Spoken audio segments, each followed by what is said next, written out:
City India news Telugu. అస్సలాము అలైకుం వరహమతుల్లాహి వబరకాతుహు. నేను సయ్యద్ జమాలుర్ రెహమాన్, దావా secretary, SIO Mahabub Nagar. Students Islamic organisation of India ప్రతి ఎలక్షన్స్ ముందు క్యాండిడేట్స్కి మేనిఫెస్టో ఇస్తూ విద్యార్థుల మరియు యువత సమస్యలను అర్థం చేసుకొని నిజాయితీగా పనిచేసే నాయకులు ఎలక్ట్ కావాలని కోరుతుంది. ఈ ఉద్దేశంతో మున్సిపల్ కార్పొరేషన్ ఎలక్షన్స్ ముందు SIO మహబూబ్ నగర్ విద్యార్థులు యువత సమస్యలను దృష్టిలో పెట్టుకొని ఒక మేనిఫెస్టోని సిద్ధం చేసింది. మున్సిపల్ ఎలక్షన్స్ అంటే కేవలం రోడ్స్, డ్రైనేజ్, రోడ్లు మాత్రమే కాదు, విద్య, శారీరక మరియు మానసిక ఆరోగ్యం కూడా ముఖ్యమైన బాధ్యతలు అని మేము అనుకుంటాము.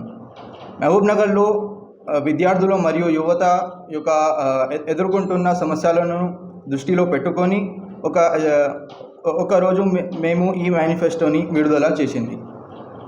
మా మేనిఫెస్టో 4 ముఖ్యమైన అంశాలపై ఆధారపడి ఉంది. మొట్టమొదటిది విద్యా అభివృద్ధి, రెండవది యువతకు ఉపాధి అవకాశాలు, మూడవది యువత మానసిక ఆరోగ్యం, నాలుగవది సురక్షితమైన ఇన్ఫ్రాస్ట్రక్చర్.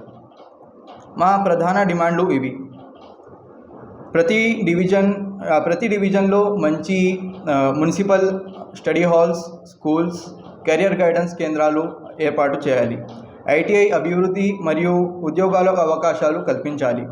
విద్యార్థుల మానసిక ఆరోగ్యంపై ప్రత్యేక దృష్టి పెట్టి మహబూబ్ నగర్లోని అన్ని పాఠశాలలు, విద్యా సంస్థలు 100 మీటర్స్ లోపల ఏమేమో సిగరెట్స్, వైన్స్ అమ్మడం జరుగుతుందో ఆ షాప్స్ని మేము నిషేధించాలి.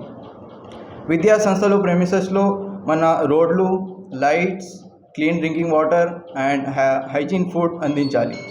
దీంతోపాటు స్థానిక నాయకులు వీటిపై అమలు చేయాలని మేము కోరుతున్నాము. విద్య, ఉపాధి, మానసిక ఆరోగ్యం వంటి విషయాలని హైలైట్ చేసి ఈ ఎలక్షన్స్ యొక్క ముఖ్యమైన విషయంగా ప్రజల ముందు తీసుకువెళ్ళాలని మేము మీడియాతో కోరుతున్నాము.